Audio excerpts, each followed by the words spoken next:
Estaba sosteniendo la mano de mi esposa cuando nació nuestro hijo. El médico que cortó el cordón umbilical era el hombre con quien ella llevaba 2 años engañándome, y ninguno de los dos sabía que yo había grabado cada palabra que susurraron mientras creían que yo había salido por café. Antes de continuar, suscríbete al canal, activa la campanita porque todos los días tenemos nuevas historias. Deja tu like y cuéntanos en los comentarios desde qué ciudad nos estás viendo. Mi nombre es Rodrigo Salcedo Mena. Tengo 52 años. Llevo más de 2 décadas trabajando como auditor fiscal en la Agencia Tributaria de Valladolid. Y hasta el martes 7 de octubre de 2014, creía conocer cada centímetro de la vida que había construido. La conocía como se conoce un balance de cuentas, revisado durante años, cada columna en su sitio, cada cifra justificada, cada partida con su origen documentado. Era un hombre que no dejaba cabos sueltos en el trabajo ni en la vida. Me equivocaba en todo. Aquella mañana empezó como cualquier otra de las últimas semanas. Amparo con las contracciones contadas en una libreta pequeña que llevaba en el bolsillo del camisón. La bolsa preparada desde hacía 10 días junto a la puerta del dormitorio, y yo conduciendo hacia el Hospital Universitario Río Ortega con esa mezcla rara de miedo y orgullo que solo entiende un hombre que está a punto de ser padre por primera vez a los 52 años. Sí, primera vez. Llevábamos 23 años intentándolo, fallando, volviendo a intentarlo, hasta que los médicos empezaron a usar palabras que no quieres escuchar en una consulta con luz de fluorescente y sillas de plástico. Y entonces, de una manera que todavía me cuesta explicar con la racionalidad que me ha definido toda la vida, llegó el embarazo. A los 44 años de Amparo Villanueva Cros, con un especialista en fertilidad llamado Gustavo Peinado Ruiz. Debería haber visto lo que estaba frente a mis ojos desde el principio, pero en aquel momento no vi nada. Solo vi a mi esposa, la mujer con quien compartía cama, mesa y silencios desde hacía 23 años, 3 meses y 16 días exactos, avanzando por el pasillo de urgencias obstétricas, con esa expresión de dolor y determinación que nunca le había visto antes. Y vi al doctor Peinado esperándonos junto a la puerta de la sala de partos, como si fuera algo completamente natural, como si llevar 9 meses atendiéndola en consultas privadas a las que yo casi nunca la acompañé, porque el trabajo siempre tenía algo urgente, le hubiera dado un derecho tácito a estar allí en ese momento. El parto duró 4 horas y 22 minutos. Yo estaba a su lado casi todo el tiempo. Sujetaba su mano izquierda. Escuchaba al doctor Peinado dar instrucciones con esa voz pausada y profesional que a mí siempre me había parecido tranquilizadora. Me preguntaba si iba a desmayarme, porque nunca fui de los que se manejan bien con hospitales y con la tensión de las salas clínicas, y luego me preguntaba si eso me convertiría en un mal padre incluso antes de serlo. Pensé en mi propio padre, en cómo él tampoco estuvo presente cuando yo nací, porque en aquella época los hombres esperaban en el pasillo fumando, y me dije que al menos yo estaba ahí, dentro, sujetando una mano que creía que me necesitaba. Entonces Amparo dijo que necesitaba agua fría. No una enfermera. Yo. Que fuera yo a buscársela. Salí al pasillo. Caminé hasta el carrito de bebidas que estaba al fondo del corredor, junto a la máquina de café. Y allí me detuve. No sé con certeza por qué me detuve en ese punto concreto, pero en 22 años como auditor fiscal he aprendido que el instinto no es magia ni superstición.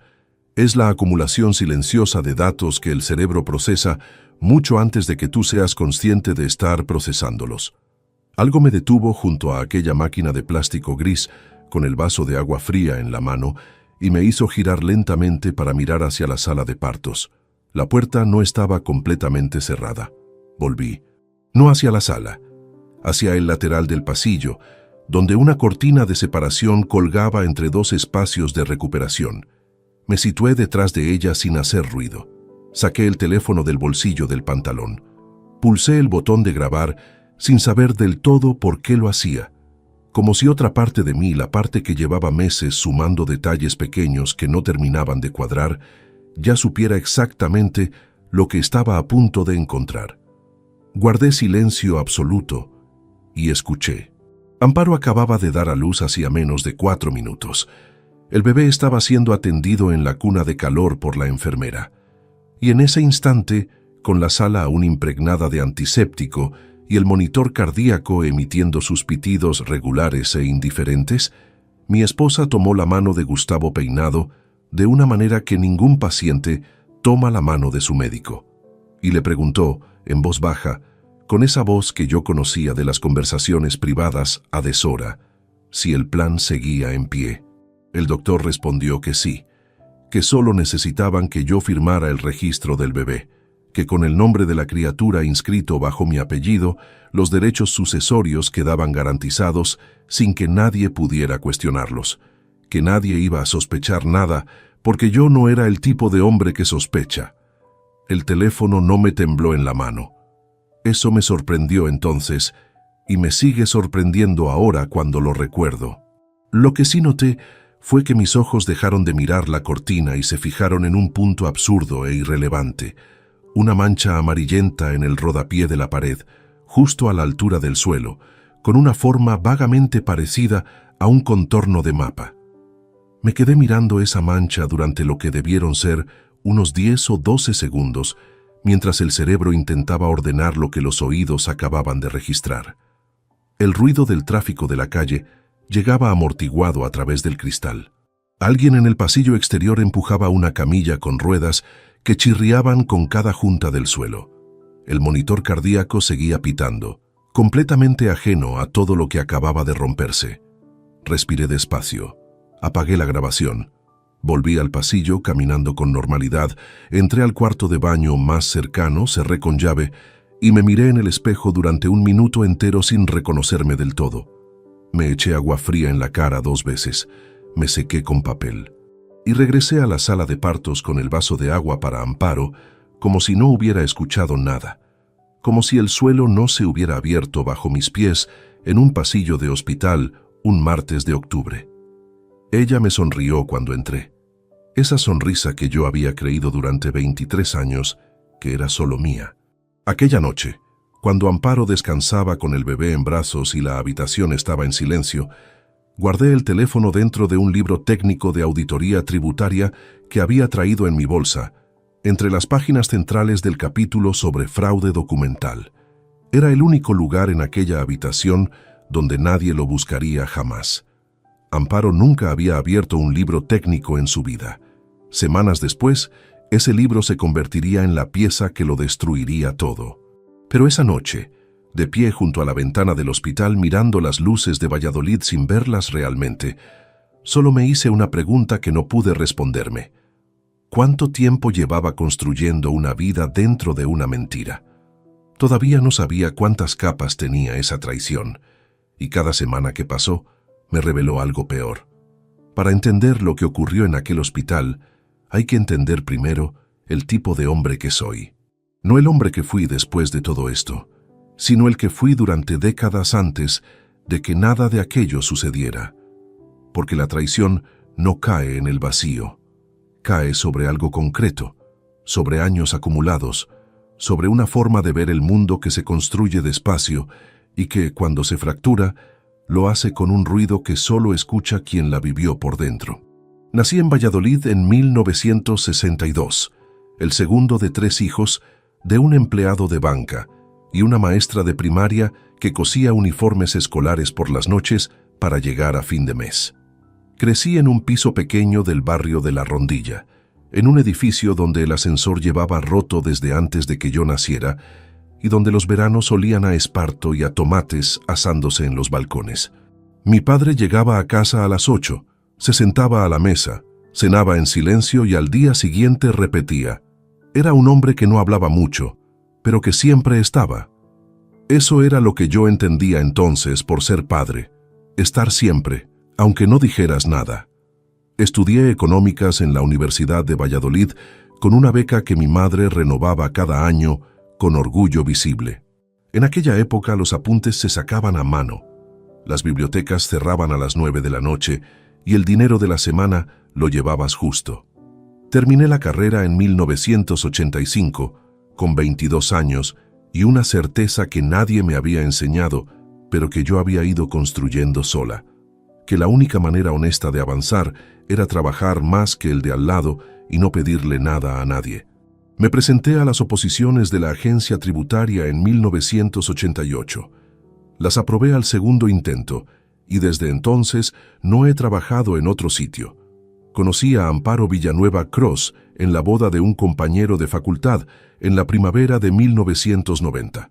Ella tenía 28 años, estudiaba magisterio y tenía esa manera de reírse a destiempo cuando la gracia de algo ya había pasado para los demás, que a mí me pareció lo más genuino que había visto en mucho tiempo.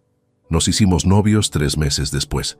Nos casamos en junio de 1991, en la iglesia de San Miguel, con 104 invitados y una luna de miel en Asturias porque era lo que nos alcanzaba.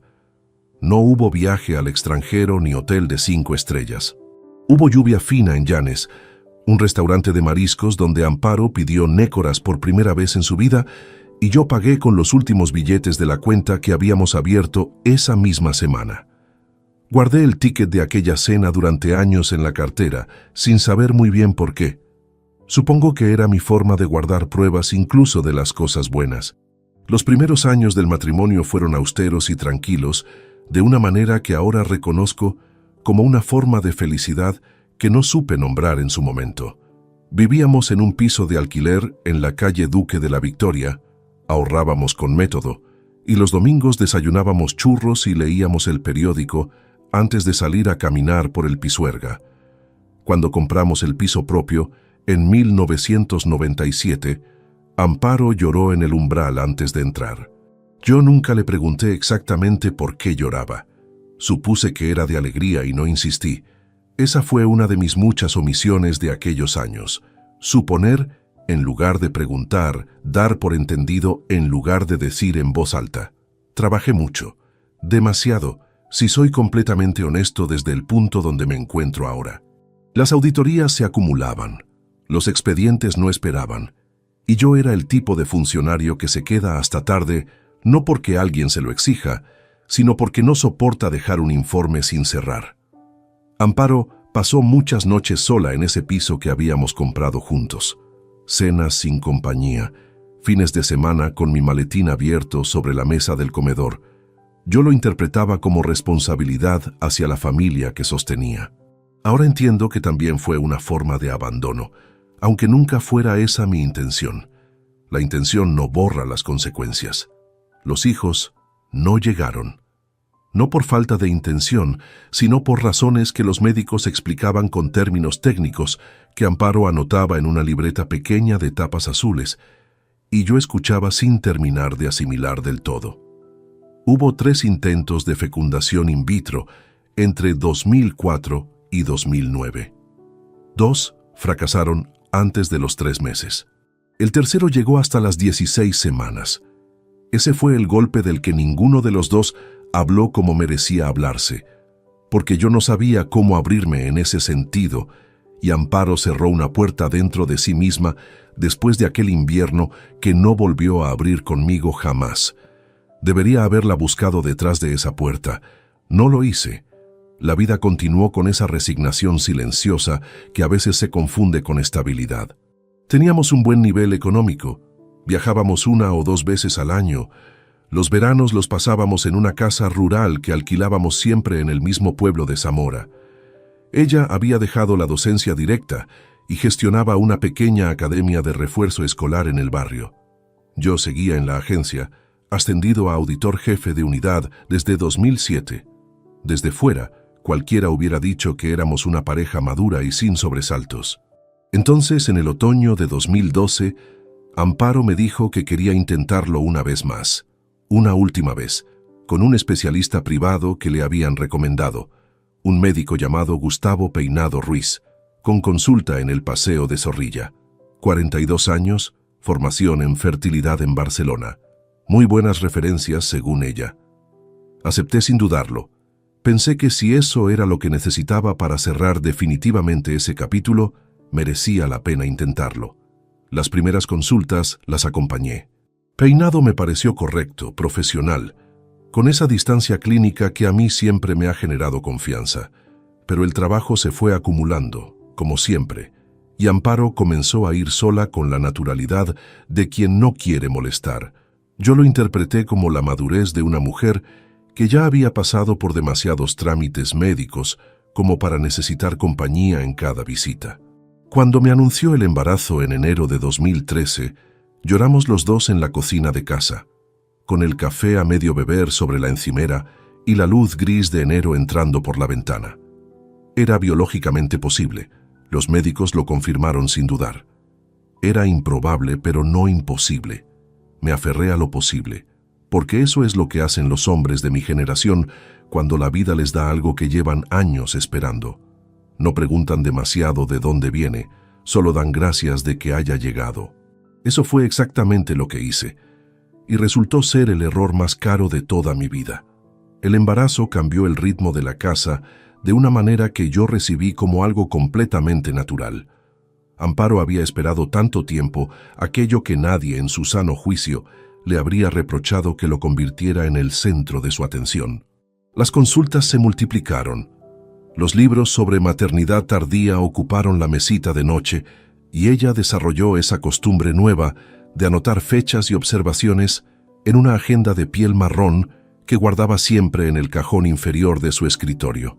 Yo miraba todo aquello con la satisfacción discreta del hombre que siente que por fin ha cumplido con algo que llevaba años pendiente, aunque en sentido estricto, lo único que había hecho era estar presente cuando tocaba y firmar los formularios del seguro médico privado.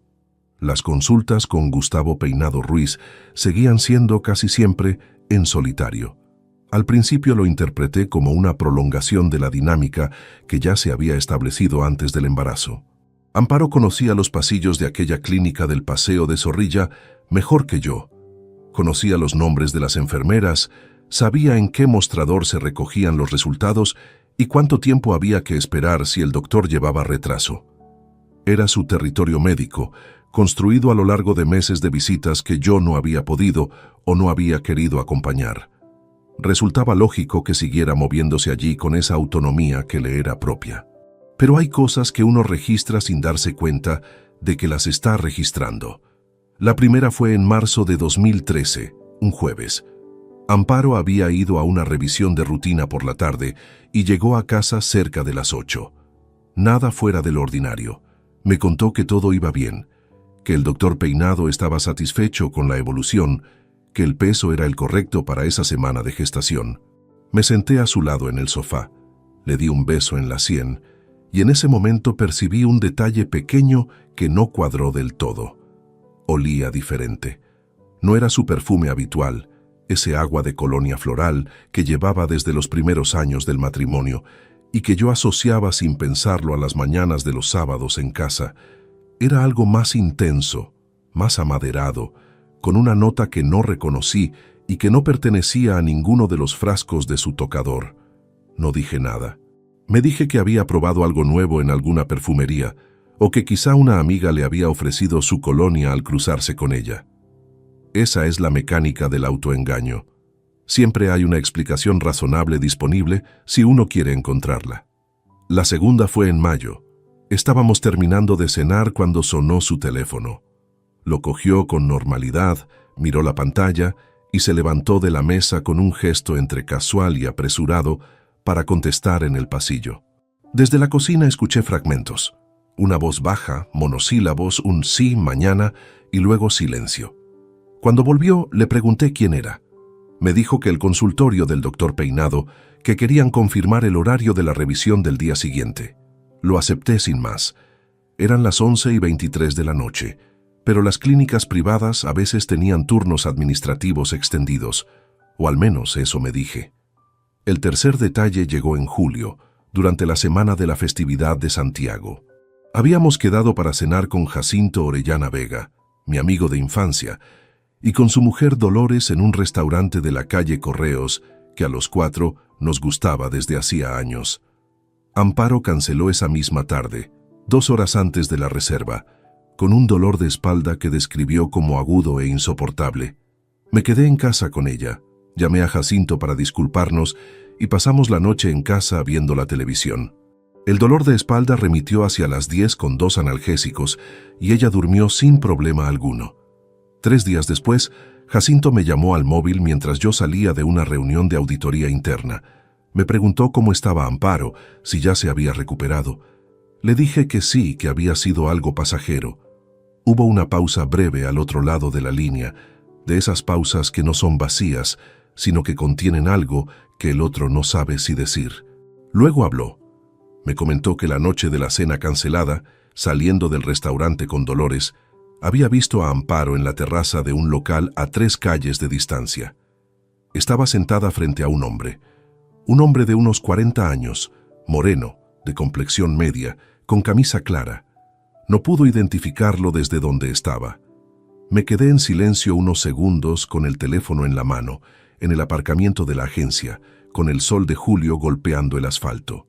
Jacinto añadió enseguida que igual era alguien de la familia, un primo, un colega de la academia, que no quería crear ningún malentendido, pero que me lo decía porque éramos amigos desde el colegio y porque le había parecido raro no decírmelo. Le agradecí que me lo contara y lo despedí con normalidad. Esa tarde, cuando llegué a casa, le pregunté a Amparo cómo había pasado la noche que nosotros habíamos cenado con Jacinto.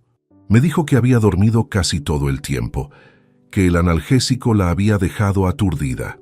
Lo dijo mirándome directamente a los ojos, con la serenidad de quien dice una verdad que lleva ensayada o de quien simplemente no tiene conciencia de estar mintiendo. Acepté su versión. Archivé lo que me había contado Jacinto en ese compartimento mental donde uno guarda las cosas que no encajan, pero que aún no ha decidido examinar. Seguí trabajando. Seguí llegando tarde. Seguí suponiendo que todo lo que no entendía tenía una explicación que no me había molestado en buscar. En septiembre, con el parto ya próximo, Amparo pasó 2 fines de semana fuera de casa visitando a su hermana en Salamanca. O eso me dijo. Yo me quedé en Valladolid revisando expedientes atrasados y pensando que cuando naciera el niño todo cambiaría, que tendría por fin una razón cotidiana y concreta para cerrar el maletín antes de las 9 de la noche. Hay una última cosa que registré en aquellos meses y que en aquel momento me pareció completamente inocente. Una tarde de octubre, 4 días antes del parto, entré al dormitorio sin hacer ruido porque Amparo estaba descansando y no quería molestarla. Sobre la mesita de noche, junto al vaso de agua y a los comprimidos de hierro, estaba la agenda de piel marrón abierta. No la leí. No era mi estilo revisar sus cosas y además nunca había sentido la necesidad de hacerlo. Pero la página abierta tenía una sola anotación en la columna de la tarde, escrita con su letra pequeña y apretada. Un nombre, una hora y una dirección que no era la clínica del Paseo de Zorrilla. Cerré la puerta con cuidado y no pensé más en ello. Ahora sé que debería haber pensado mucho en ello, pero en aquel momento era un hombre que todavía creía que 23 años de matrimonio construyen una clase de lealtad que no necesita verificación, que las personas a las que uno ama no mienten de manera premeditada durante meses, que la vida que uno ha levantado ladrillo a ladrillo tiene la solidez de lo que uno mismo ha puesto en ella. Esa semana, sin saberlo aún, era la última de esa forma de creer. El martes 7 de octubre de 2014 amaneció con niebla sobre el Pisuerga. Eso lo recuerdo con una precisión que no he podido explicarme del todo, porque los seres humanos no solemos retener los detalles meteorológicos de los días importantes, a menos que algo en el cuerpo decida grabarlos como contexto inevitable de lo que está a punto de ocurrir. La niebla era baja y densa, de la clase que en Valladolid aparece en octubre sin avisar y que convierte los puentes en siluetas sin orillas. Conduje hacia el Hospital Universitario Río Ortega, con las luces encendidas a las 7 de la mañana, y Amparo en el asiento del copiloto contando en voz alta el intervalo entre contracciones. Llegamos a urgencias obstétricas a las 7:42. El personal de guardia conocía a Amparo por su historial. La atendieron con esa eficiencia tranquila de quienes han visto suficientes partos como para no dramatizar nada. Gustavo Peinado apareció a las 8:15 con bata verde y el fonendoscopio al cuello. Saludó a Amparo con una familiaridad que entonces interpreté como la de un médico que ha llevado un embarazo de alto riesgo durante meses y que siente la responsabilidad de estar presente en el momento final. Me estrechó la mano a mí también, firme, breve, profesional. El parto fue largo. 4 horas y 22 minutos desde el ingreso hasta el último esfuerzo. Yo estaba al lado izquierdo de la cama, sujetando la mano de Amparo cuando ella lo necesitaba y apartándome cuando las enfermeras requerían espacio. Hubo momentos de tensión técnica que Peinado resolvió con indicaciones precisas al equipo, sin elevar la voz, sin gestos innecesarios. Lo observé trabajar durante esas horas y no encontré en él nada que no fuera exactamente lo que debía ser. Un médico haciendo su trabajo. Entonces, cuando faltaban quizá 40 minutos para el final, Amparo dijo que necesitaba agua fría. No con angustia, sino con esa firmeza particular que desarrollan las mujeres en el parto, una firmeza que no admite ni demoras ni intermediarios. Quería que fuera yo. El carrito de bebidas estaba al fondo del corredor, me dijo, junto a la máquina de café. Lo había visto al llegar. Salí al pasillo. Caminé por el corredor con el ruido sordo del hospital envolviéndome. Pasos en linóleo, el pitido lejano de algún monitor, el murmullo de una conversación entre 2 celadores al doblar el pasillo. Llegué hasta la máquina de café, que efectivamente estaba al fondo, junto a un carrito metálico con jarras de agua y vasos desechables apilados. Cogí uno, lo llené. Y entonces me detuve. No fue un pensamiento. Fue algo anterior al pensamiento, algo más primitivo que operaba por debajo de los niveles donde uno toma decisiones conscientes. 22 años auditando documentos, revisando registros, buscando incoherencias en columnas de cifras que a simple vista parecen correctas, habían afinado en mí una clase de percepción que no sé nombrar con precisión, pero que reconozco cuando aparece. La sensación de que algo no cuadra, aunque todavía no sepa identificar qué es exactamente. Volví por el pasillo, no hacia la sala de partos, sino hacia el lateral izquierdo del corredor, donde una cortina de separación colgaba entre 2 espacios de recuperación que en ese momento estaban vacíos. Me situé detrás de ella sin hacer ruido. La puerta de la sala de partos no estaba completamente cerrada, solo entornada, con una rendija de unos 8 centímetros que dejaba pasar tanto la luz interior como el sonido. Saqué el teléfono del bolsillo del pantalón. Pulsé el botón de grabar. Lo que sucedió a continuación duró menos de 2 minutos en tiempo real, pero hay experiencias que el cerebro procesa a una velocidad distinta a la del reloj, y esos 2 minutos los he reconstruido tantas veces desde entonces que cada segundo tiene ahora el peso de algo mucho más largo. Primero escuché al bebé, un llanto breve, inmediato, limpio, que duró unos pocos segundos antes de que las manos de la enfermera lo atendieran.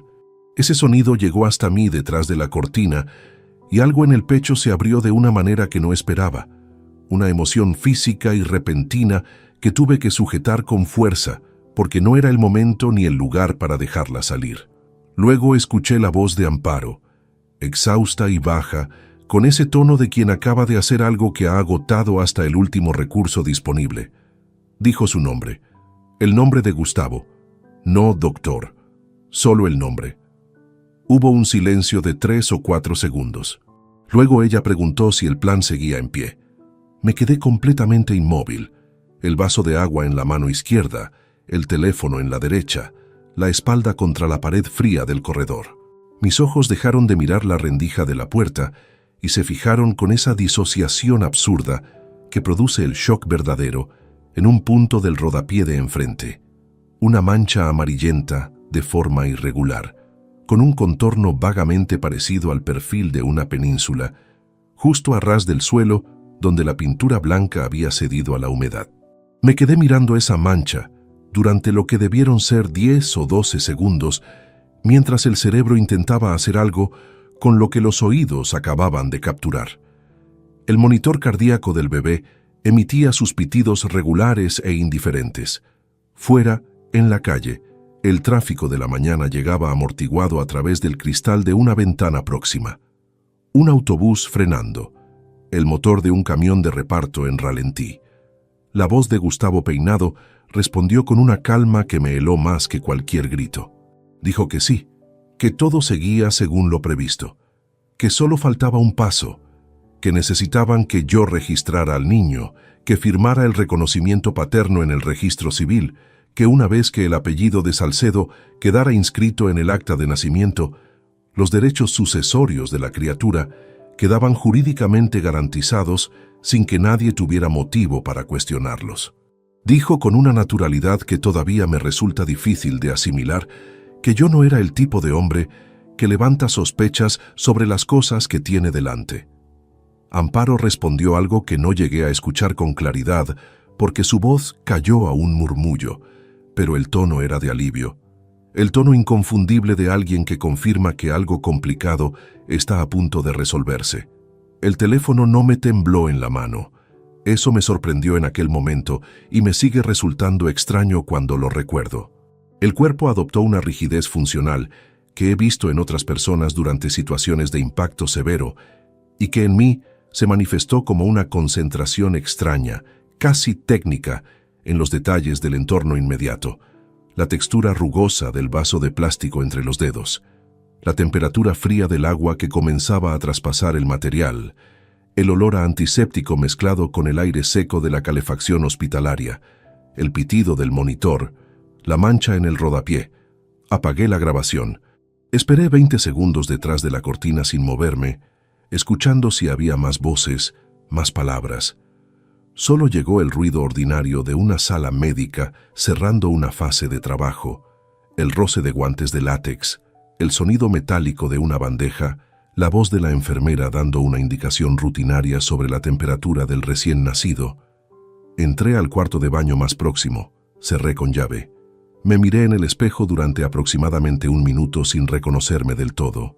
No en el sentido dramático de las películas, sino en el sentido literal.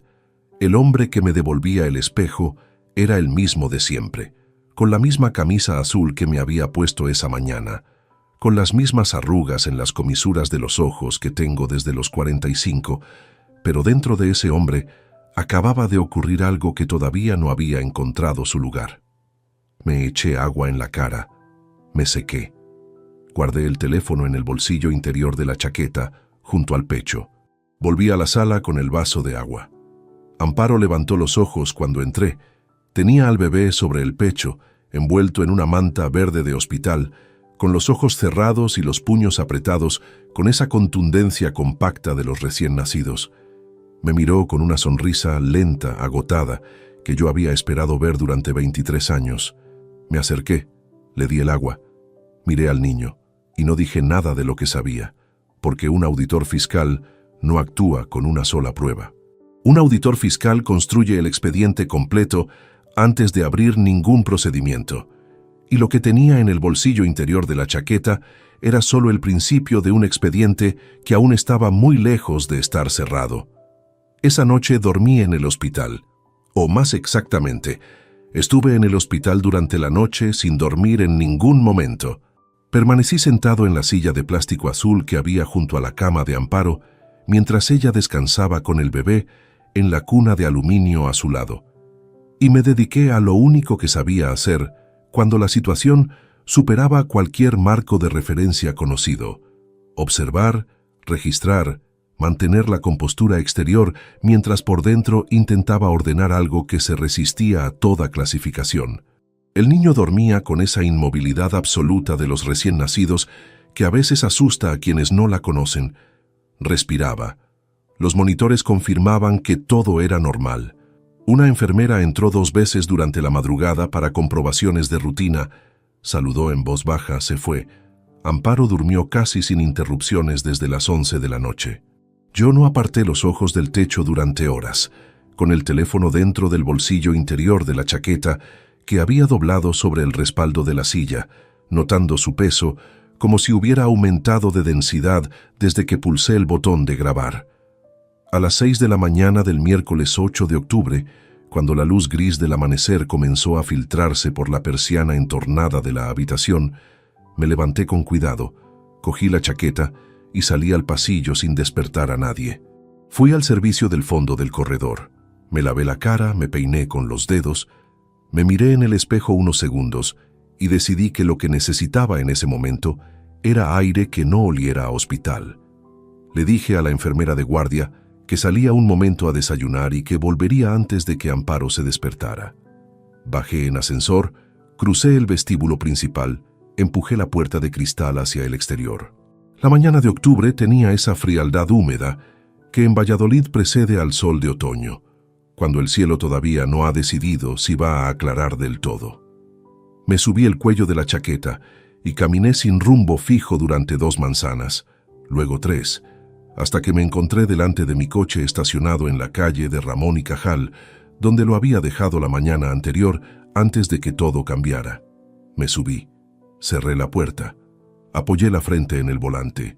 Estuve así durante un tiempo que no puedo cuantificar con precisión.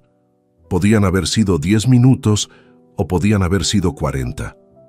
Lo que sé es que en ningún momento lloré, y eso también me sorprendió porque no es lo que uno espera de sí mismo en una situación como aquella.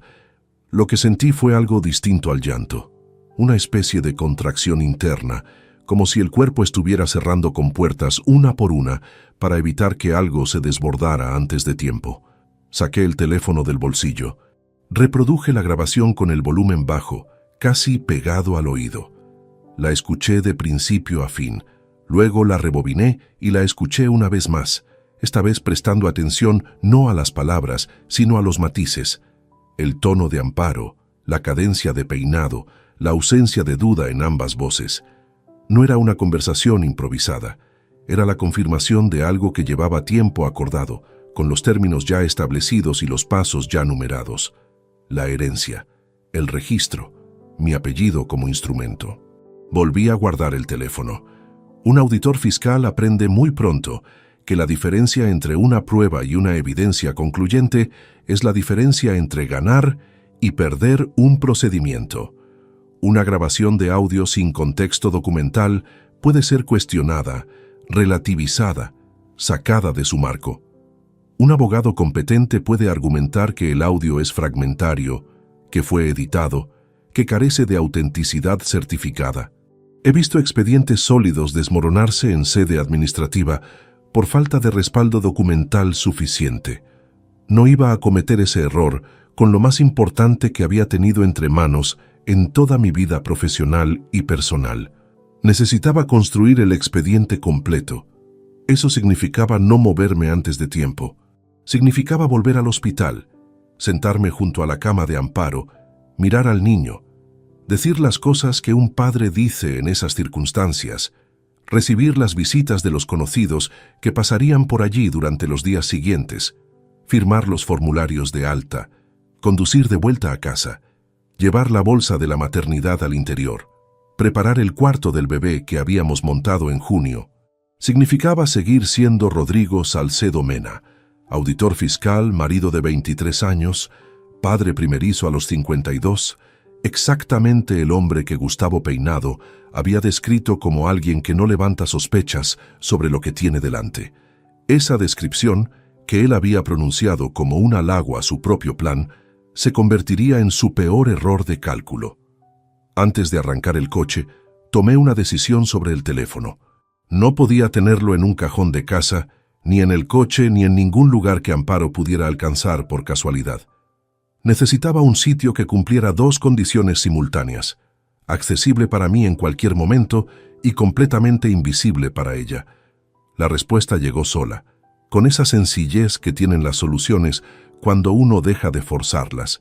En la maleta que yo mismo había preparado para el ingreso hospitalario, había metido casi por inercia un ejemplar del Manual de Procedimientos de Auditoría Tributaria, edición revisada de 2009, un libro de 430 páginas encuadernado en tapa dura azul marino que formaba parte del mobiliario permanente de mi maletín desde hacía años. Amparo no había abierto un texto técnico en su vida, ni por curiosidad ni por accidente. Esa tarde, de vuelta en el hospital con el café que nadie me había pedido, guardé el teléfono entre las páginas centrales del capítulo sobre fraude documental. Lo envolví en una hoja de papel doblada para que no se moviera. Cerré el libro. Lo coloqué en el maletín con los demás papeles de trabajo. Nadie lo buscaría allí. Durante los 4 días de ingreso posparto, actué con una normalidad que no sé si calificar de fortaleza o de disociación. Recibí a los conocidos que pasaron a ver al bebé. Acepté las felicitaciones con la expresión adecuada. Respondí las preguntas sobre el nombre que habíamos elegido, sobre si se parecía más a uno o a otro, sobre cómo me sentía siendo padre por primera vez. Estuve presente en cada momento con la precisión metódica del hombre que sabe que está siendo observado y que no puede permitirse ningún gesto fuera de lugar. Lo que nadie vio fue lo que ocurría por las noches, cuando la habitación quedaba en silencio y yo me sentaba en aquella silla de plástico azul y me dedicaba a repasar mentalmente todo lo que necesitaba reunir antes de actuar. La grabación era el punto de partida, no el destino. Necesitaba saber durante cuánto tiempo había durado aquello. Necesitaba documentar los movimientos de Amparo en los meses anteriores. Necesitaba entender si había implicaciones financieras más allá del registro civil del bebé, porque la referencia a la herencia en la grabación era demasiado específica para ser una figura retórica, y necesitaba, sobre todo, confirmar lo que ya sabía, pero que sin prueba biológica, seguiría siendo solo una certeza personal sin valor jurídico. El viernes 10 de octubre firmé el alta hospitalaria.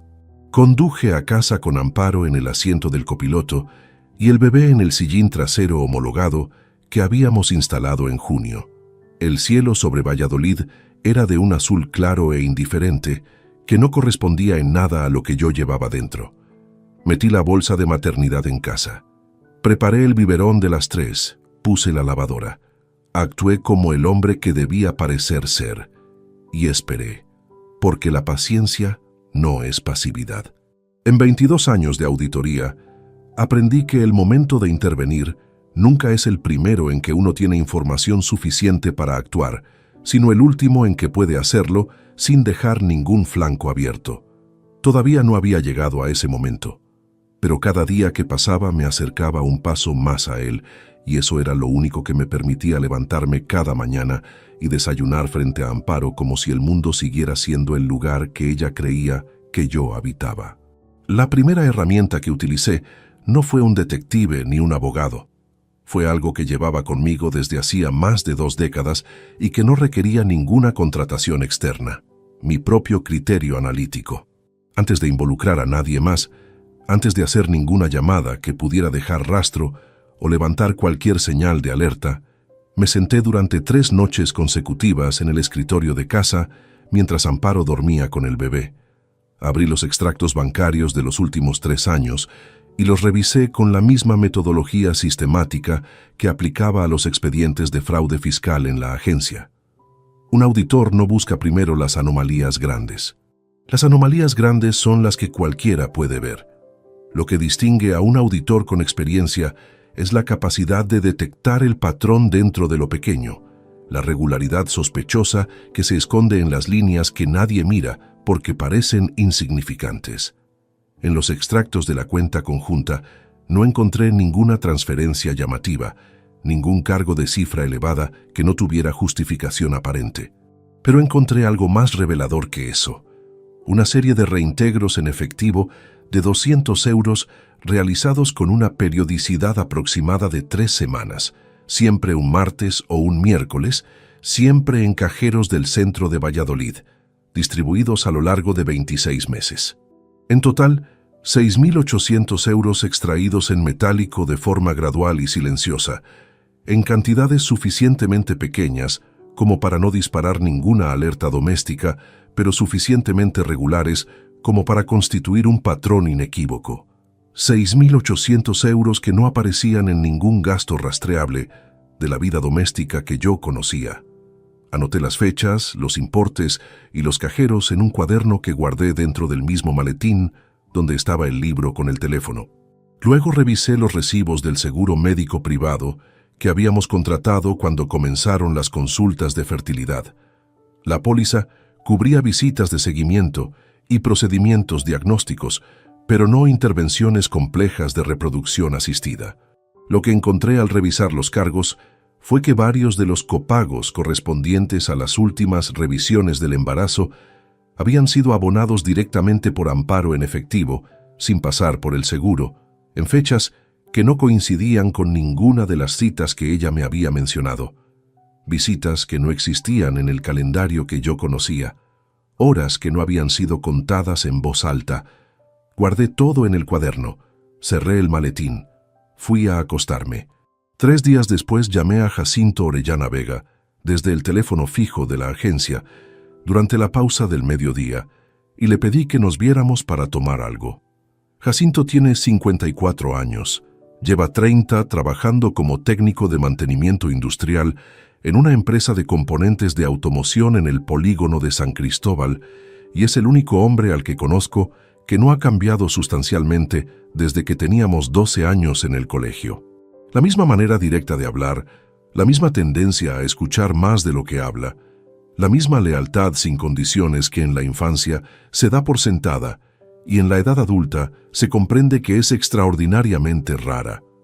Nos vimos en un bar de la calle Calixto Fernández de la Torre que frecuentábamos desde los años 90. Pedimos café. Le expliqué lo esencial sin entrar en detalles que él no necesitaba en ese momento, que tenía razones serias para dudar de la paternidad del bebé y que necesitaba una prueba biológica antes de moverme en ninguna dirección. Le pedí un favor concreto.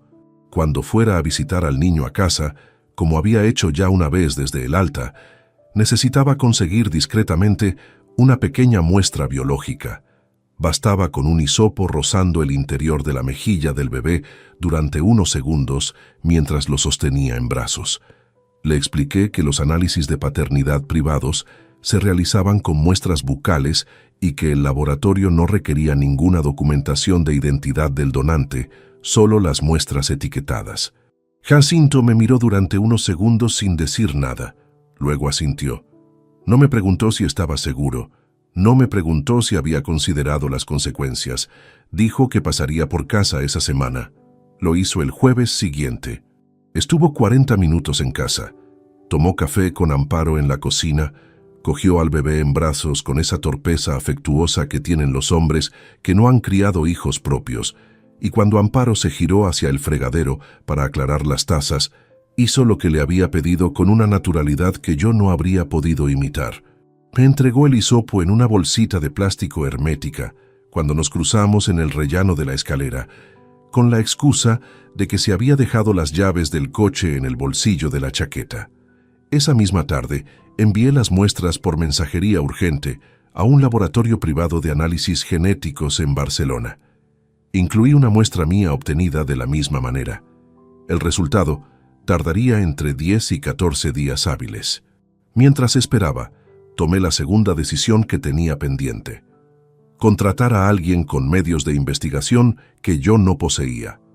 Busqué referencias a través de un compañero de la agencia que había gestionado varios expedientes de fraude con colaboración de investigadores privados y obtuve el nombre de Esteban Muriel Cabrera, 48 años, detective privado con licencia habilitada por el Ministerio del Interior y despacho en la calle Núñez de Arce de Valladolid. Mi compañero lo describió como meticuloso, discreto y con experiencia específica en casos que combinaban infidelidad conyugal con implicaciones patrimoniales. Exactamente el perfil que necesitaba. Me reuní con Muriel un lunes por la tarde, solo, con la excusa laboral de una reunión de coordinación en la Delegación de Hacienda que nadie en casa tenía motivo para verificar. Le entregué los datos de partida, fechas aproximadas de inicio de las consultas con peinado, el patrón de reintegros en efectivo que había documentado, las visitas médicas no declaradas y la grabación de audio del hospital, de la que le proporcioné una copia en una memoria USB que había preparado específicamente para ese encuentro. Muriel escuchó el audio sin interrumpirme. Tomó notas en un cuaderno pequeño de tapas negras. Cuando terminé, me explicó cuáles eran los límites legales de su intervención, qué tipo de evidencias podía obtener de manera admisible y cuáles quedarían fuera de cualquier proceso judicial por la forma en que habían sido recabadas. Su tarifa Era de 1.400 euros mensuales más gastos documentados. Le entregué un adelanto en efectivo de 2.800 euros correspondientes a las 2 primeras semanas y le pedí que comenzara de inmediato. Volví a casa a la hora de la cena. Amparo había preparado lentejas. El bebé dormía en la habitación. Ella me preguntó cómo había ido el día y yo le respondí que bien, que había una auditoría compleja en tramitación que me iba a tener ocupado las próximas semanas. Era cierto, aunque no de la manera que ella entendía. La auditoría más compleja que había emprendido en mi vida tenía su nombre en el expediente, y yo era simultáneamente el investigador y el principal perjudicado. Comimos en silencio relativo, con la televisión encendida de fondo. A veces ella decía algo sobre el bebé, sobre la toma de las 3 de la madrugada, sobre si el pediatra había confirmado el peso correcto en el control de esa semana. Yo respondía, preguntaba, asentía, extendía la mano hacia el pan con la normalidad de quien no lleva nada oculto. Esa capacidad de disociación que yo no habría sabido nombrar antes de aquellas semanas, esa habilidad para mantener 2 realidades paralelas sin que una filtrara hacia la otra, era probablemente el único beneficio colateral de décadas pasadas revisando fraudes ajenos. Sabía exactamente lo que se siente al estar frente a alguien que no sabe que ha sido descubierto. Lo sabía desde el otro lado de la mesa. Ahora lo sabía también desde este. Y todavía no sabía cuánto peor iba a ponerse todo en cuanto Muriel comenzara a entregar sus primeros informes. El sobre del laboratorio llegó un martes por la mañana, 14 días después del envío, dentro de un sobre blanco sin membrete visible, remitido a la dirección de la agencia tributaria, a nombre de Rodrigo Salcedo Mena, tal como había solicitado al realizar el pedido. Lo recogí en la bandeja de correos de entrada del departamento, antes de que nadie más llegara a la oficina, a las 8 menos cuarto, con el abrigo todavía puesto y el maletín en la mano. Me senté en mi despacho, cerré la puerta y lo abrí sin prisa aparente, como si fuera un informe de auditoría más entre los que gestionaba cada semana. El resultado ocupaba 1 página y media. El vocabulario era técnico y ordenado, con porcentajes y marcadores alélicos numerados en columnas. No hizo falta leer hasta el final para entender la conclusión. En el tercer párrafo del informe, en un lenguaje que no dejaba margen a ninguna interpretación alternativa, el laboratorio certificaba una compatibilidad de paternidad biológica del 0% entre la muestra identificada como donante A y la muestra identificada como donante B. 0, no un porcentaje bajo, no una cifra que admitiera duda técnica. 0. Doblé el informe con cuidado, lo guardé dentro de una carpeta de plástico transparente y lo introduje en el maletín junto al cuaderno de anotaciones y el libro de auditoría tributaria. Luego encendí el ordenador, abrí el expediente de trabajo que tenía en tramitación desde la semana anterior y estuve revisando tablas de amortización durante 40 minutos como si nada hubiera cambiado en la habitación. No porque no hubiera cambiado, sino porque la confirmación de algo que ya sabía con certeza moral no produce el mismo tipo de impacto que la revelación inicial. Lo que produjo, en cambio, fue una especie de asentamiento definitivo, como cuando los cimientos de un edificio terminan de absorber una carga nueva y el suelo deja de moverse. Ya no había territorio de duda donde refugiarse. El expediente era real. La tarea era construirlo hasta el final. Esa misma tarde me reuní con Esteban Muriel Cabrera en su despacho de la calle Núñez de Arce. Llevaba 3 semanas trabajando en el caso y me había avisado por mensaje escueto que tenía material suficiente para un primer informe completo. Me recibió con la sobriedad característica de quien ha entregado muchas veces noticias de ese tipo y ha aprendido que el protocolo más respetuoso es ir directo a los hechos, sin envolturas que prolonguen innecesariamente el momento. Sobre la mesa colocó una carpeta de cartón azul marino con el nombre del expediente escrito en una etiqueta adhesiva. La abrió. La relación entre Amparo Villanueva y Gustavo Peinado Ruiz había comenzado en julio de 2012, 2 años y 3 meses antes del parto, coincidiendo con exactitud con las primeras consultas privadas de fertilidad en la clínica del Paseo de Zorrilla. Muriel había documentado 16 encuentros presenciales fuera del entorno clínico durante ese periodo, con fechas, horarios y localizaciones verificadas. 3 hoteles distintos de Valladolid, un apartamento de alquiler temporal en el barrio de Parquesol, que Peinado había arrendado a nombre de una sociedad de responsabilidad limitada, con domicilio fiscal en Madrid, y 4 cenas en restaurantes de la provincia de Salamanca. La noche de julio en que Jacinto me llamó para decirme que había visto a Amparo con un hombre en una terraza del centro, figuraba en el informe con precisión de hora y establecimiento. Hice una anotación en el cuaderno. Seguí escuchando. La segunda parte del informe fue donde el aire de la habitación cambió de temperatura de una manera que no tenía nada que ver con la calefacción del despacho. Muriel explicó que durante la investigación había detectado un movimiento registral que no correspondía a la dinámica habitual de una infidelidad conyugal ordinaria.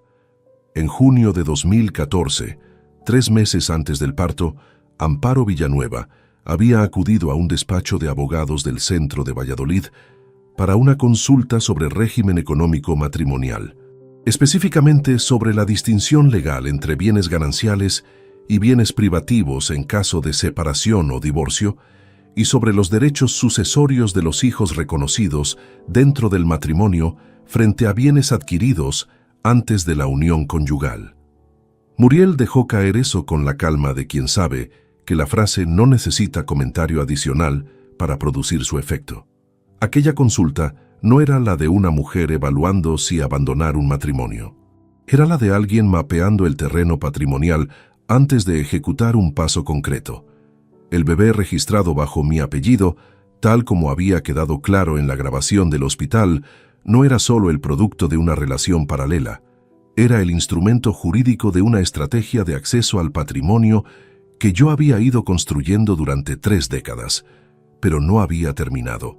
Muriel abrió la segunda sección de la carpeta y colocó frente a mí la copia de un documento que reconocí de inmediato por su formato. Una póliza de seguro de vida. La mía.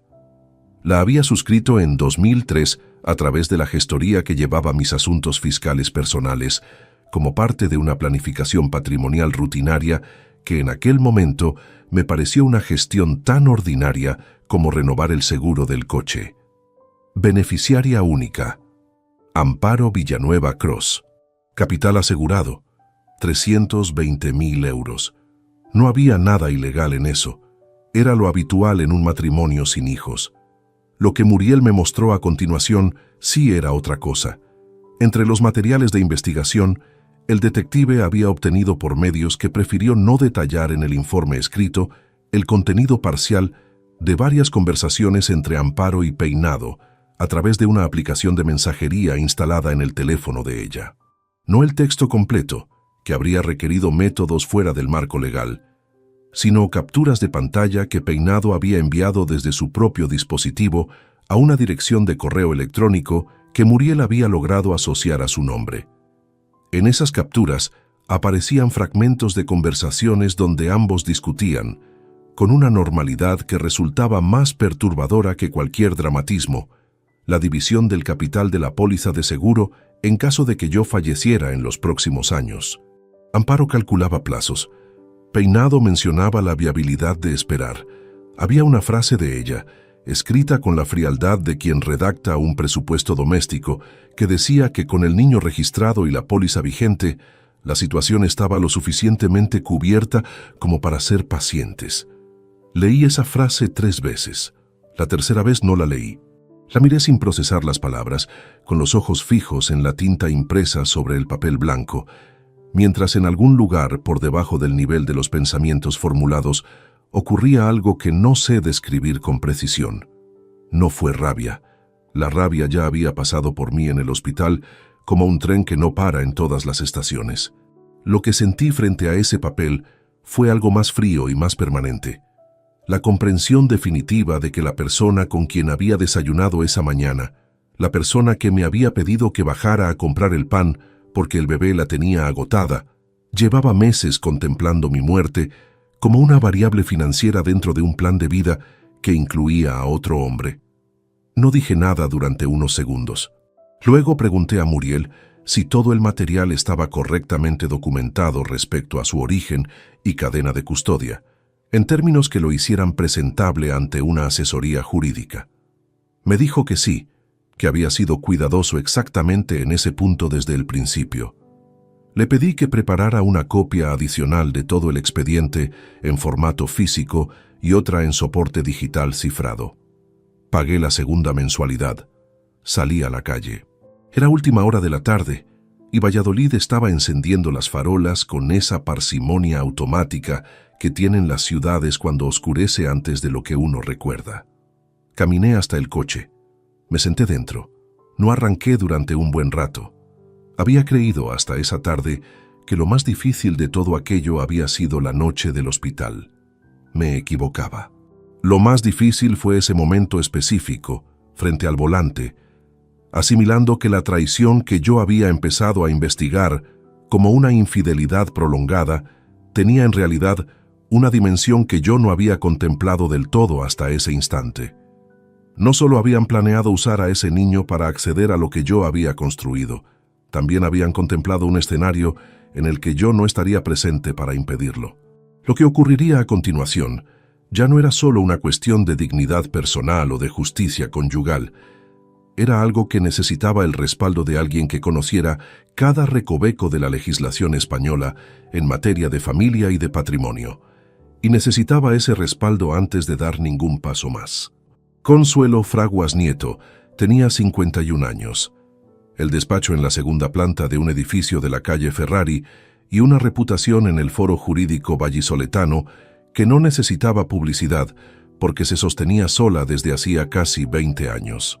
La conocía de referencia a través de un compañero de la agencia que había llevado un proceso de separación complicado 3 años antes y que me la había descrito con una precisión que resultó completamente exacta, directa hasta el límite de la brusquedad, sin interés alguno en suavizar las realidades jurídicas, para hacer más cómoda la primera consulta y con una capacidad de leer un expediente en diagonal y extraer sus puntos débiles en menos tiempo del que cualquier otro letrado tardaba en terminar de leer la portada. Me recibió un miércoles por la tarde sin secretaria en la antesala, con la puerta entreabierta y 2 carpetas abiertas sobre el escritorio que cerró sin apartar los ojos del documento que estaba leyendo hasta terminar el párrafo. Me señaló la silla frente a ella con un gesto breve. Me senté, coloqué el maletín sobre las rodillas y esperé. Cuando levantó la vista, le expuse el caso en orden cronológico y sin adornos. Le entregué la carpeta con el informe del laboratorio, el expediente de Muriel, las anotaciones sobre los reintegros en efectivo y la copia de la póliza de seguro. Escuchó sin interrumpirme durante 16 minutos, tomando notas en un bloc amarillo con una pluma estilográfica de capuchón negro. Cuando terminé de hablar, repasó sus propias notas durante un momento y luego dijo 4 cosas seguidas que me interesaron más que todo lo que había leído sobre derecho de familia en las semanas anteriores. Primera, la impugnación de paternidad matrimonial en España es un derecho del marido que puede ejercerse en cualquier momento mientras el hijo sea menor de edad, y con el resultado de ADN que yo tenía, el procedimiento tenía un desenlace jurídicamente predecible. Segunda, para que la resolución judicial fuera en los términos más favorables posibles en materia patrimonial, era esencial documentar con precisión qué bienes habían sido adquiridos antes del matrimonio o con fondos privativos propios, porque en un proceso de divorcio paralelo esa distinción marcaría la diferencia entre lo que era divisible y lo que no. Tercera, la póliza de seguro de vida podía modificarse en cualquier momento por decisión unilateral del tomador, que era yo, sin necesidad de comunicación previa a la beneficiaria. Cuarta, actuar antes de que Amparo tuviera conocimiento de que el expediente existía era la única manera de eliminar el riesgo de movimientos patrimoniales preventivos por su parte. Le pregunté cuánto tiempo necesitaba para preparar la documentación preliminar del proceso de impugnación. Me dijo que 3 semanas, si yo le proporcionaba toda la documentación patrimonial que necesitaba. Acordamos honorarios de 4.200 euros por la primera fase del procedimiento, con la posibilidad de ampliar el encargo según cómo evolucionara el proceso. Salí del despacho de Consuelo Fraguas con una lista de documentos que necesitaba reunir y con la primera sensación en semanas de que el terreno bajo los pies era algo más firme que arena. Esa misma tarde llamé a la compañía aseguradora y modifiqué el beneficiario de la póliza de vida. Di el nombre de mi hermana Carmen, que vivía en Burgos y con quien hablaba por teléfono cada 2 o 3 semanas. No le expliqué el motivo. Le diría lo que correspondiera cuando llegara el momento. Durante los días siguientes me dediqué a recopilar los documentos que Consuelo necesitaba. Escrituras de propiedades adquiridas antes del matrimonio, extractos de cuentas que acreditaban el origen de determinadas inversiones, registros de herencias recibidas. Era un trabajo meticuloso que yo realizaba en el despacho de la agencia, aprovechando las horas en que los compañeros estaban en reuniones o en trabajo de campo, imprimiendo documentos que guardaba directamente en el maletín sin dejar copia en la impresora. Fue durante esa semana cuando estuvo a punto de romperse todo. Era un jueves por la tarde. Había llegado a casa antes de lo habitual porque una reunión había sido cancelada con poco margen. Y al entrar encontré a Amparo en el dormitorio dando el biberón al bebé con la televisión encendida en voz baja. Dejé el maletín en el pasillo, como hacía siempre, y fui a la cocina a beber agua. Cuando regresé hacia el dormitorio para asomarme un momento, noté que el maletín no estaba exactamente donde lo había dejado. Estaba desplazado unos 20 centímetros hacia la derecha, con el cierre mirando hacia arriba en lugar de hacia la pared como era mi hábito. Sentí un descenso brusco de temperatura en el pecho que no tenía que ver con el frío exterior. Entré al dormitorio con normalidad. Amparo levantó los ojos del bebé y me dijo que había movido el maletín sin querer al pasar con el carro. Una explicación lógica, completamente plausible. Pero Amparo no usaba el carro dentro del piso, porque el pasillo era estrecho, y siempre lo dejaba plegado junto a la entrada. Lo supe en el momento en que ella lo dijo, y lo archivé sin alterarme. Me senté en el borde de la cama, le pregunté cómo había ido el día, comenté algo sobre el bebé. La conversación discurrió con la placidez de siempre. Pero antes de que apagáramos la luz, mientras yo fingía revisar un documento en el teléfono, Amparo dijo algo que me obligó a controlar físicamente la respuesta de mi cuerpo. Preguntó, con un tono entre casual y levemente inquisitivo, si había alguna novedad con aquella cuenta del banco de la que me había visto hablar por teléfono la semana anterior. La describió como la cuenta que mencionaste con alguien del trabajo. No sé si era algo de la empresa o personal. Yo no había hablado de ninguna cuenta por teléfono en casa la semana anterior, al menos no donde ella pudiera haberme escuchado. Le respondí sin levantar los ojos del teléfono que era una cuenta de un cliente en revisión, nada relevante, papeleo ordinario de final de trimestre. Ella asintió y no preguntó más. Apagó la luz del lado y se giró hacia el bebé, que dormía en la cuna próxima. Permanecí despierto durante 2 horas con los ojos abiertos en la oscuridad. A las 2 de la madrugada me levanté con cuidado, cogí la ropa del día siguiente y el maletín y salí del dormitorio. Me cambié en el cuarto de baño del pasillo. Me preparé un café que no bebí y a las 7 menos cuarto salí de casa con la excusa de una reunión temprana que no existía. Conduje hasta la agencia, subí a mi despacho y cerré la puerta con llave desde dentro. Entonces, por primera vez desde aquella noche en el coche frente al hospital, algo dentro de mí cedió. No fue un llanto de los que uno recuerda con claridad. Fue algo más físico que emocional, más parecido al escape de una presión que había ido acumulándose semana tras semana sin válvula de salida. Me senté en el suelo con la espalda apoyada en la pared lateral del despacho, lejos de la ventana que daba al pasillo interior, y me quedé así durante quizá 10 minutos, con los codos sobre las rodillas y la cara entre las manos, sin pensar en nada concreto, sin formular ninguna pregunta ni ensayar ninguna respuesta. solo dejando que el cuerpo hiciera lo que había estado reprimiendo durante semanas. Lo que más me pesaba en ese momento no era la traición en sí misma, ni las implicaciones económicas, ni el procedimiento que estaba preparando. Era una pregunta que no podía responderse con ningún expediente ni con ningún informe de detective. Si durante 23 años, en algún momento que yo no había sabido identificar, había habido algo que yo podría haber hecho de otra manera, no para que ella no hubiera tomado sus propias decisiones, porque eso pertenecía a su responsabilidad exclusiva, sino para no llegar a los 52 años sentado en el suelo de su propio despacho, sin saber muy bien quién había estado viviendo a su lado todo ese tiempo. No encontré respuesta. Tampoco esperaba encontrarla. Me levanté, fui al servicio, me lavé la cara con agua fría hasta que el color volvió a ser normal.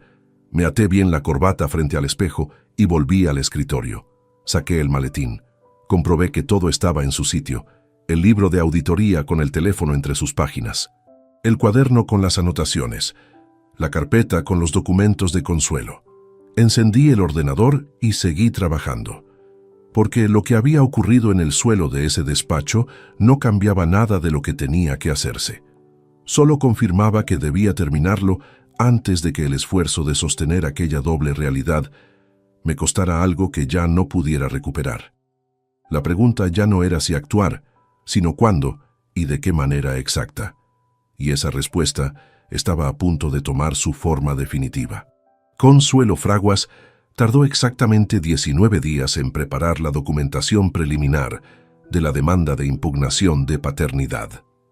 Me lo comunicó por una llamada breve al teléfono del despacho de la agencia un lunes a primera hora de la mañana de noviembre, con esa sequedad eficiente que ya reconocía como su manera habitual de operar.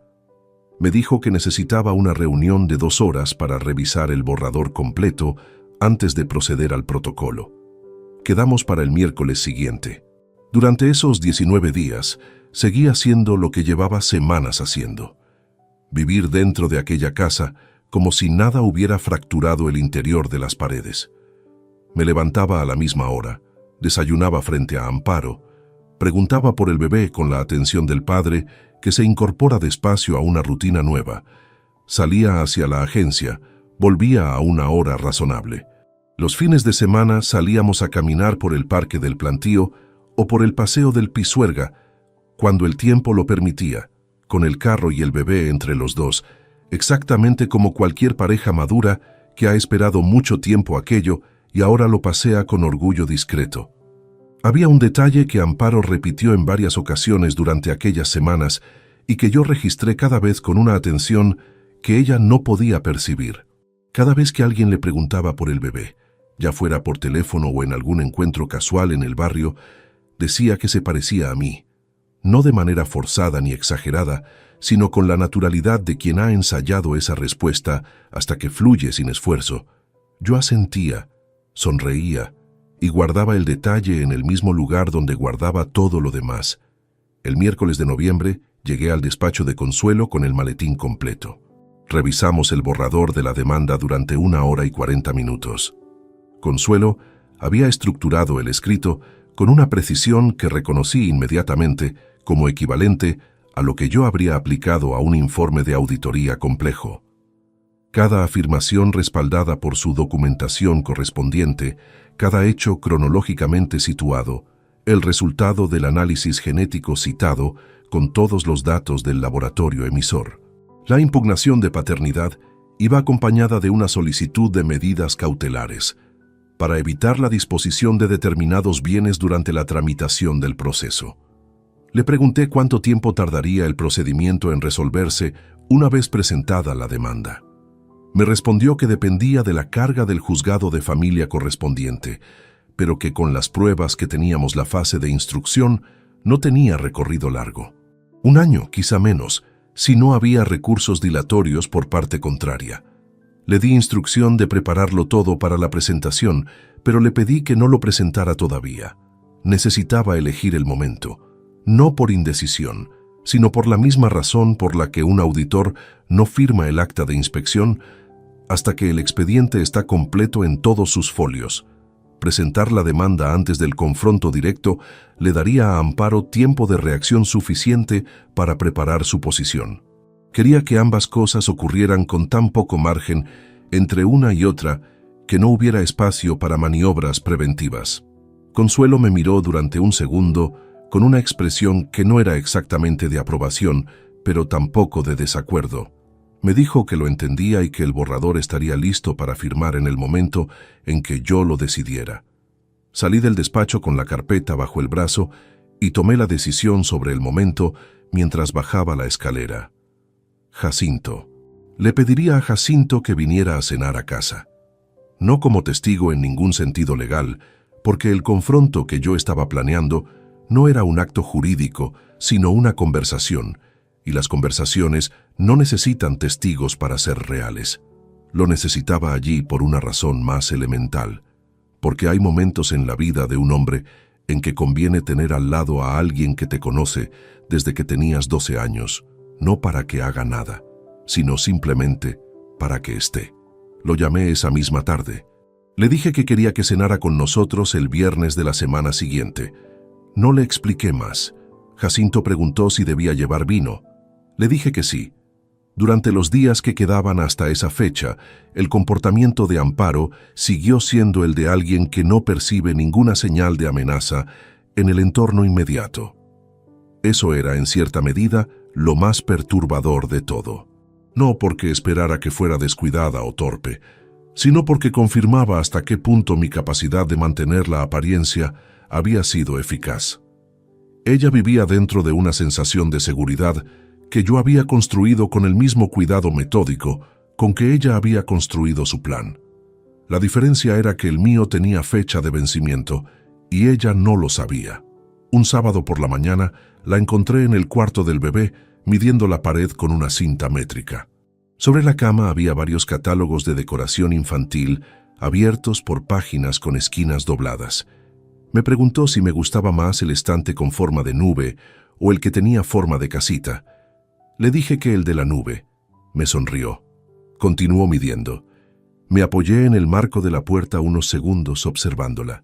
Hubo un instante, brevísimo, en que la vi sin el peso de todo lo que sabía. Solo una mujer de 44 años midiendo una pared con una cinta métrica en el cuarto de un bebé, con el pelo recogido en un moño descuidado y los catálogos esparcidos sobre la cama. Tuve la conciencia clara, en ese instante concreto, de que durante muchos años aquella mujer había sido la persona central de mi vida cotidiana y que eso no desaparecía por lo que había ocurrido después. El daño no borraba lo anterior, solo lo recontextualizaba de una manera que cambiaba su significado para siempre. No dije nada, me fui a la cocina y preparé el desayuno.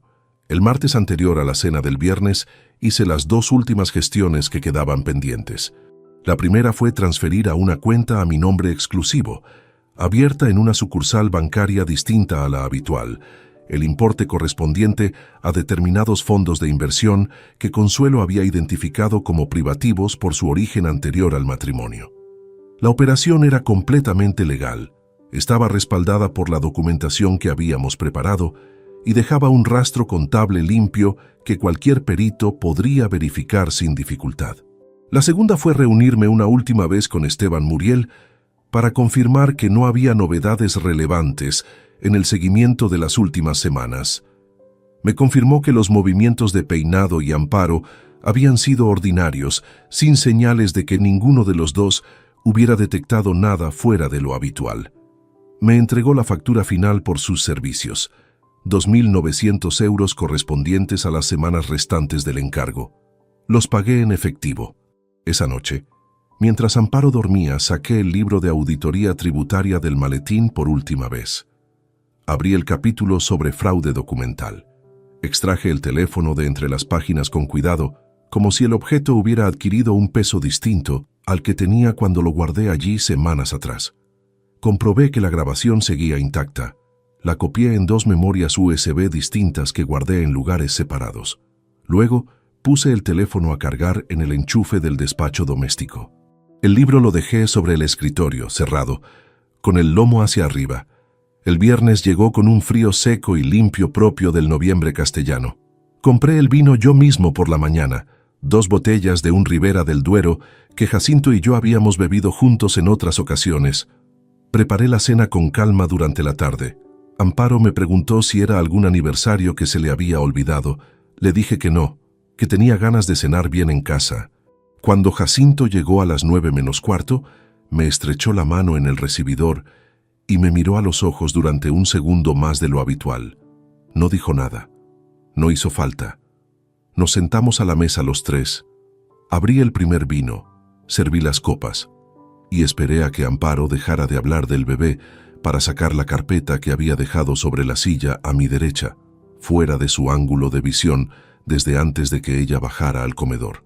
Amparo estuvo hablando del bebé durante los primeros 20 minutos de la cena, del control de peso del miércoles, de que la pediatra había dicho que el desarrollo era excelente, de que le parecía que iba a tener los ojos claros como los de mi madre.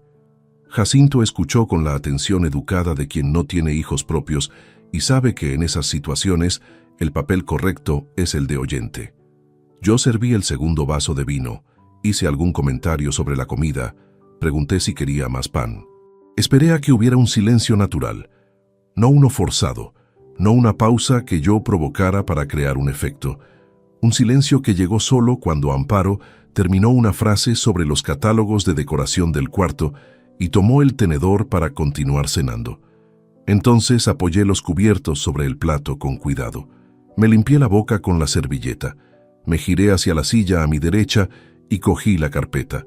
La coloqué sobre la mesa frente a mí, sin abrirla todavía. Amparo miró la carpeta.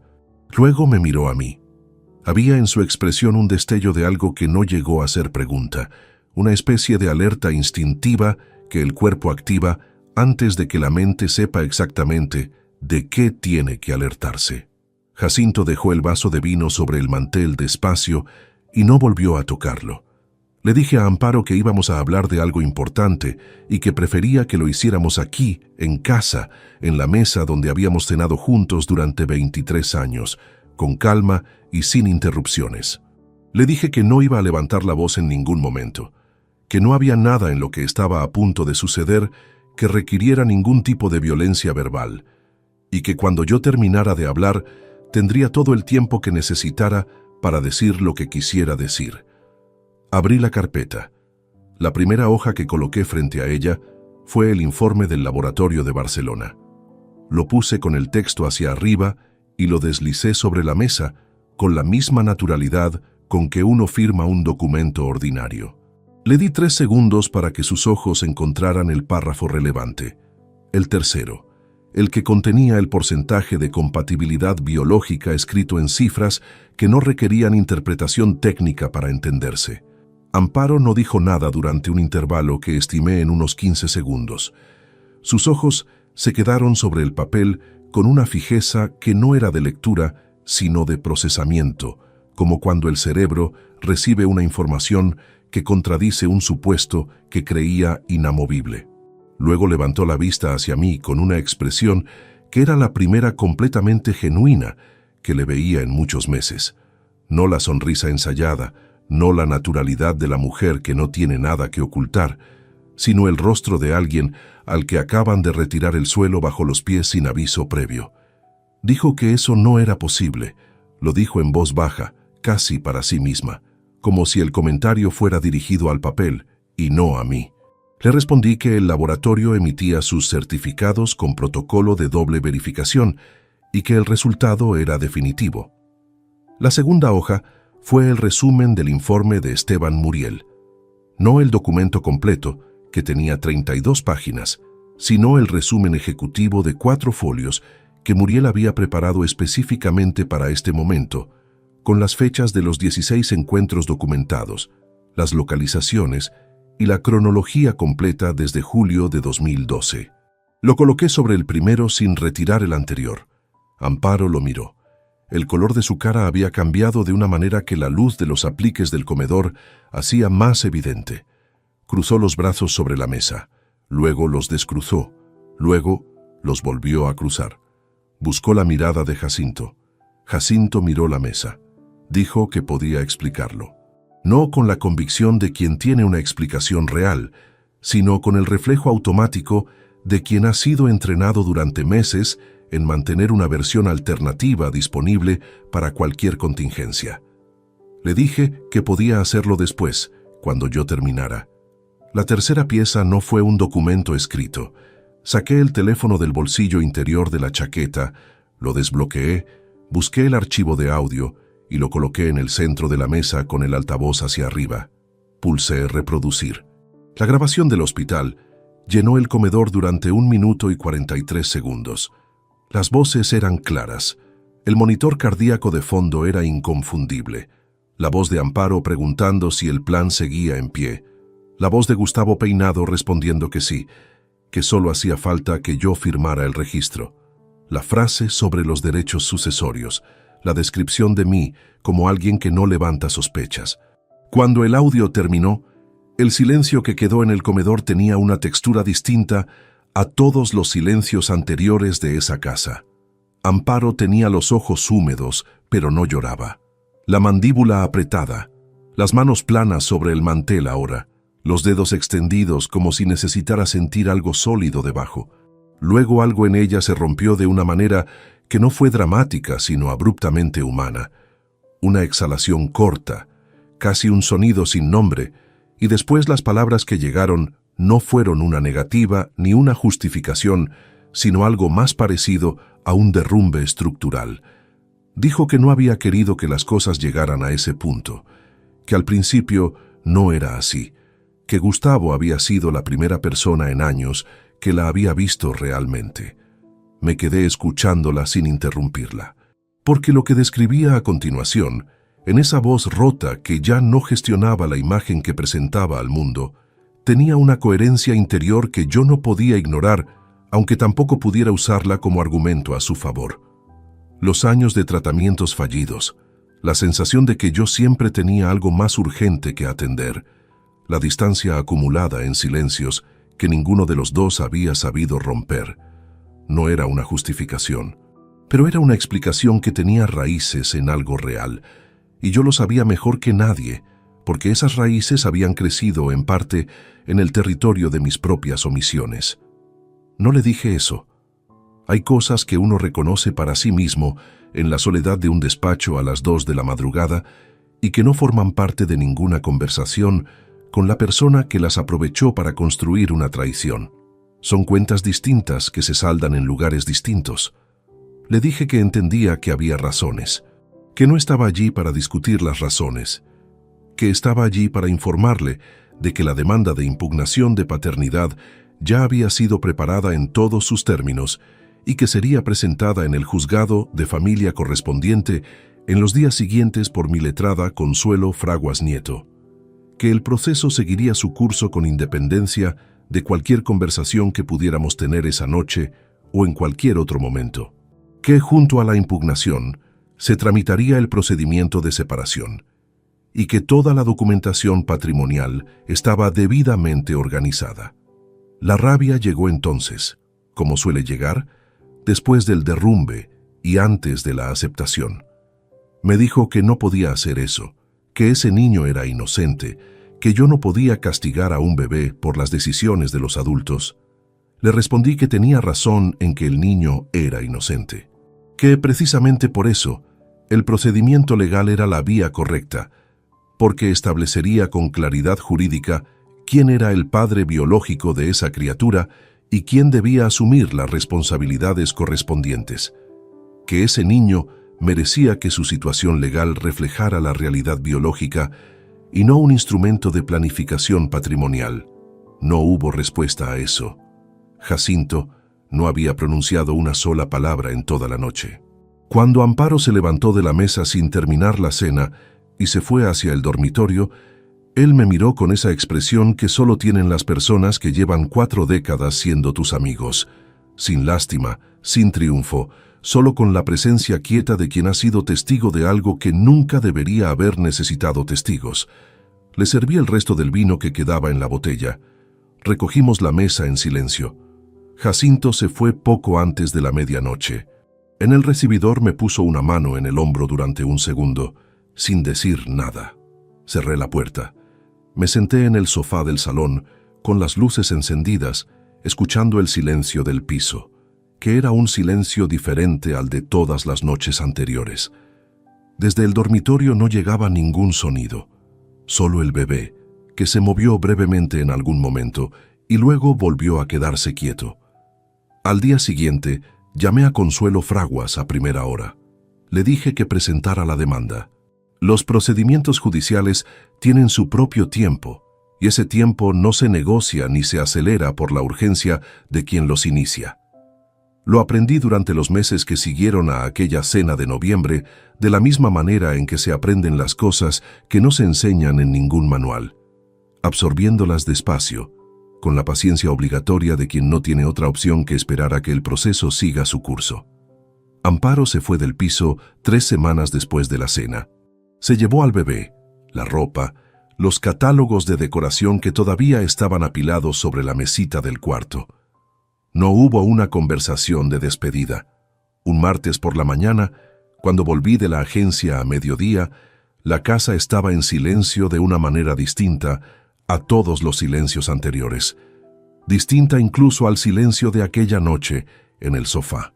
Era el silencio de los espacios que han sido vaciados de presencia humana de forma definitiva, y que uno reconoce de manera inmediata porque no se parece a ningún otro. Se instaló en casa de su hermana en Salamanca. Gustavo Peinado, según me informó Muriel en un último seguimiento que le encargué por precaución, continuó ejerciendo en la clínica del Paseo de Zorrilla durante los primeros meses, hasta que la instrucción del procedimiento judicial comenzó a producir los primeros efectos colaterales sobre su entorno profesional. Los procedimientos judiciales en los que aparece el nombre de un médico relacionado con una impugnación de paternidad no permanecen invisibles en los ambientes clínicos pequeños. Eso no fue una consecuencia que yo diseñé, fue simplemente lo que ocurre cuando los hechos toman su forma legal y dejan de ser secretos de 2 personas para convertirse en documentos públicos. La sentencia de impugnación de paternidad fue dictada 11 meses después de la presentación de la demanda. El Juzgado de Familia número 3 de Valladolid determinó, en base al informe del Laboratorio de Barcelona y a la prueba pericial genética ordenada por el propio juzgado, que confirmó los mismos resultados con idéntica conclusión, que yo no era el padre biológico de la criatura inscrita provisionalmente bajo el apellido Salcedo. La resolución ordenaba la rectificación del acta de nacimiento. El niño quedaría registrado únicamente con los apellidos de su madre hasta que se determinara judicialmente la filiación paterna correspondiente, proceso que incumbía a Amparo y a Gustavo Peinado en un procedimiento separado que no era de mi competencia. Consuelo Fraguas me llamó para comunicarme la resolución con la misma sobriedad con que me había explicado los pasos del proceso al principio. Me dijo que era un resultado limpio, que no había fisuras en el expediente, que si Amparo decidía recurrir el proceso de apelación, tendría muy poco margen dado el peso de las pruebas. No recurrió. El divorcio se tramitó en paralelo y quedó firme 4 meses después de la sentencia de impugnación. La liquidación de la sociedad de gananciales reflejó con exactitud lo que la documentación patrimonial acreditaba. Los bienes adquiridos con fondos privativos anteriores al matrimonio quedaron fuera de la masa divisible. Lo que correspondía dividir se dividió en los términos que marca la ley, ni 1 euro por encima ni 1 por debajo. No hubo generosidad estratégica ni tampoco mezquindad calculada. Hubo aplicación precisa de lo que correspondía, que era lo único que la situación merecía. Los honorarios totales entre Consuelo Fraguas, Esteban Muriel y los análisis del laboratorio sumaron 16.400 euros. Los pagué sin resentimiento. Son el coste de recuperar lo que es tuyo cuando alguien ha decidido que tiene derecho a tomarlo. Lo que nadie me había explicado y que tampoco figura en ningún manual de procedimientos jurídicos es cómo se vive la vida cotidiana durante el tiempo en que todo aquello se resuelve. Los procesos judiciales tienen audiencias, plazos y notificaciones que dan estructura al tiempo, pero entre una audiencia y la siguiente hay días ordinarios en que uno se levanta, prepara el café, va al trabajo, come, vuelve, cena solo y se acuesta. Días en que el piso tiene un silencio que ya no es de espera sino de condición permanente. Días en que uno se sienta en el escritorio del despacho doméstico y mira la pared, y no piensa en nada en particular, porque el cerebro ha agotado su capacidad de procesar lo que ya ha procesado 1000 veces. No me arrepiento de ninguna decisión que tomé a lo largo de ese proceso. Eso lo digo con la honestidad de quien ha tenido tiempo suficiente para revisarlo todo desde múltiples ángulos. Actué conforme a lo que la situación requería, con los medios legales disponibles y sin cruzar ninguna línea que no debiera cruzarse. Si volviera a estar en aquel pasillo del hospital con el teléfono en la mano, volvería a pulsar el botón de grabar. Lo que sí reconozco, y creo que sería deshonesto no reconocerlo, es que una parte de lo que ocurrió tiene raíces en años en que yo no estuve presente de la manera en que debí estar. No como justificación de lo que ella eligió hacer, que fue su decisión y solo suya, sino como la parte de la historia que me pertenece a mí y que no puedo cargarle a nadie más. Trabajé demasiado durante demasiados años. Supuse demasiadas cosas en lugar de preguntar. Confundí la estabilidad material con la presencia real. Esos son errores que cometí y que reconozco sin dramatismo, pero también sin eludirlos. La lección que extraigo de todo esto, si es que uno puede llamar lección a algo que costó 23 años, y todo lo que costó, es simple y tiene la claridad de las cosas que solo se ven desde cierta distancia. La lealtad no se infiere del tiempo compartido. No se da por acumulación de años, ni por contratos firmados ante un juez. Se sostiene o no se sostiene en las decisiones que cada persona toma cuando nadie la está mirando. Y cuando alguien decide que no, que las decisiones que tomará cuando no la miran van en otra dirección, lo único que queda es tener la claridad suficiente para verlo y la determinación necesaria para actuar en consecuencia. Aquel niño tiene ahora más de 1 año. No sé cómo está. No es indiferencia cruel, sino el reconocimiento honesto de que no me corresponde saberlo. Su vida la construirán quienes son responsables de ella. Yo no lo soy, no lo seré. Y esa es la consecuencia directa y permanente de un plan que se fraguó el día en que debería haber sido el más claro de mi vida. No lo digo con satisfacción ni con amargura. Lo digo como quien describe un hecho que tiene su propia lógica irreversible. Jacinto me llamó el día en que recibí la notificación de la sentencia firme de divorcio. Me preguntó cómo estaba. Le dije que bien, que tranquilo. Me dijo que algún día habría que abrir una botella de ese Ribera del Duero que había sobrado en la cena de noviembre. Le dije que sí, que cualquier día. Esa botella sigue en la alacena de la cocina. La veo cada mañana cuando abro la puerta para coger el café. Hace unas semanas ordené el escritorio del despacho doméstico. Había papeles acumulados de los meses del proceso, carpetas que ya no necesitaban estar a mano, documentos que podían archivarse definitivamente. En medio de todo aquello estaba el Manual de Procedimientos de Auditoría Tributaria, edición revisada de 2009.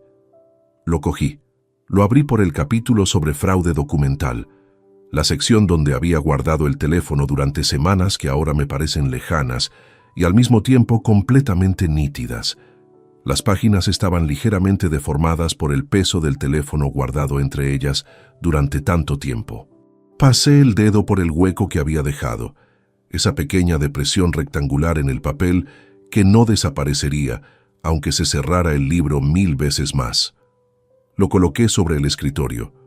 Lo dejé ahí. Hay cosas que no se archivan. Hay cosas que uno deja a la vista, no para recordarlas constantemente, sino para no fingir que no ocurrieron. Ese libro es ahora las 2, el objeto más ordinario de mi despacho y el único testigo mudo de las semanas en que aprendí que la experiencia de toda una vida no sirve para evitar que te engañen, pero sí sirve, cuando llega el momento, para que no te engañen 2 veces. Si te gustó esta historia, dale like al video, suscríbete al canal y comparte tus impresiones en los comentarios. Para escuchar la próxima historia, haz clic en la caja de la izquierda. Gracias por vernos.